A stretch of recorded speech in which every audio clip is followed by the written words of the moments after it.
saya Nixi Devina Ramadiani. Saya merupakan psikolog klinis di RSUD Narsahusada Bandung. Apa yang Anda bayangkan ketika seseorang mencari bantuan psikolog atau pergi ke klinik psikologi?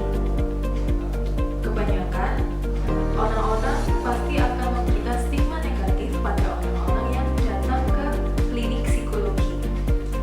Tapi apakah memang benar kalau datang ke klinik psikologi itu suatu hal yang negatif? Mari kita simak fakta setelah ini.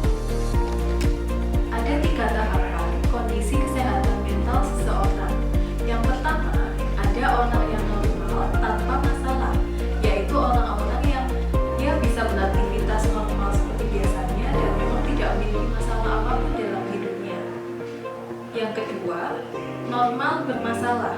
Normal bermasalah ini adalah orang-orang yang masih bisa beraktivitas, namun sebetulnya orang-orang ini itu masih memiliki masalah dalam kehidupannya, baik itu masalah dengan rekan kerja, keluarga, teman, dan juga orang-orang di sekitarnya. Dan yang ketiga yaitu orang-orang yang memang mengalami gangguan mental. Nah, bagaimana orang bisa sampai pada tahapan mengalami gangguan mental?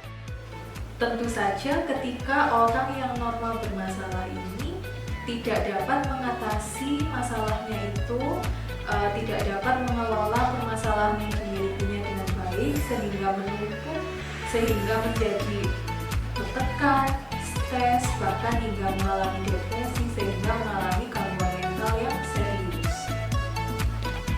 Lalu kapan sih seseorang perlu datang untuk konsultasi dengan psikolog?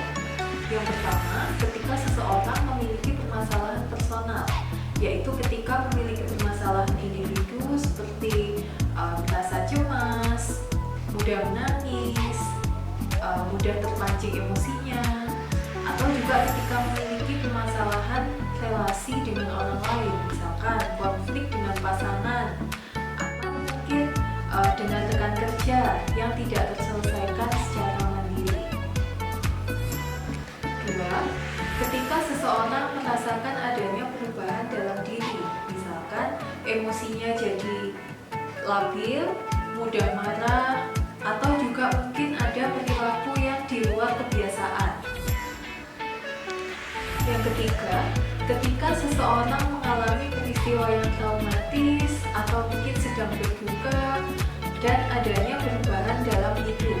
Contoh misalkan setelah meninggal oleh keluarga terdekat, atau mungkin setelah mengalami kekerasan dalam rumah tangga ataupun dengan pasangannya. Atau juga misalkan seseorang yang baru saja lulus kuliah kemudian akan memasuki dunia kerja, itu juga bisa berkonsultasi ke klinik psikologi. Keempat, ketika seseorang melakukan perilaku yang membahayakan baik bagi dirinya sendiri ataupun orang lain. Contoh misalkan seseorang melakukan self-harm atau melukai dirinya sendiri dengan menyayat-nyayat bagian tubuhnya, atau mungkin juga membahayakan orang lain seperti melakukan pengancaman dan lain sebagainya. Yang terakhir, yang kelima, yaitu ketika seseorang ingin mengetahui potensi individunya. Misalkan nih, ingin tahu IQ-nya berapa atau tes kecerdasan. Nah, kemudian bisa juga ingin mengetahui gambaran kepribadiannya, atau bisa juga ingin mengetahui bakat minatnya. Itu juga bisa berkonsultasi dengan psikolog. Ingat, datang ke psikolog bukan berarti Anda gila, Anda tidak waras, atau mengalami gangguan. Anda datang ke psikolog itu salah satunya untuk mengetahui tentang diri Anda dan juga untuk mencari bantuan ketika Anda merasa ada perubahan dalam diri Anda. Yuk, mari kita berhenti memberikan stigma negatif terkait dengan kesehatan mental.